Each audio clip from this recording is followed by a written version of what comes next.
ইউপিতে একটা গ্রাম আছে যার নাম জনপুর। সেখানে 70টা বাড়ি, কিন্তু তার ভিতর 47টা বাড়িতে সব আইএস আর আইপিএস। এখন ওই গ্রামে কি কোনো ভূত আছে যে সবাইকে সাকসেসফুল বানাচ্ছে? এমনটা না, সঙ্গ বন্ধু, সঙ্গ।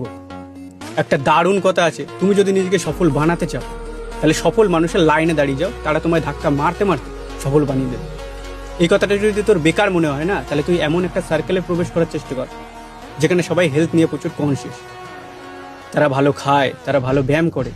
তুইও দেখবি নিজের শরীর নিয়ে অনেকটা সচেতন হয়ে পড়ে। বা তুই এমন একটা সার্কেলে প্রবেশ কর যেখানে সবাই ইউটিউবার আর ইনফ্লুয়েন্সার। কথা দিচ্ছি তুই নিজেকে আটকাতে পারবি না, তুইও দুদিন পর কন্টেন্ট ক্রিয়েট করবি। আমরা আমাদের একটা পার্সোনাল এক্সপিরিয়েন্স বলছি। আমাদের ফ্রেন্ড সার্কেল না খুব একটা বড় না, কিন্তু তার ভিতর দুজন ড্রিঙ্ক করতো আর স্মোক করতো, কিন্তু আমরা কেউ করতাম না।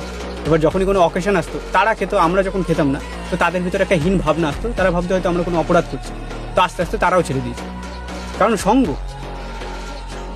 মাথায় রাখবি, তোকে যে ঠেলার কথা বলা হয়েছিল সেটা ফিজিক্যালি না, মাইন্ডসেটের দিক দিয়ে তোকে এত পরিমাণ ঠেলা হবে যে তুই না চাইলেও ওদিকে দৌড়াতে শুরু করবি।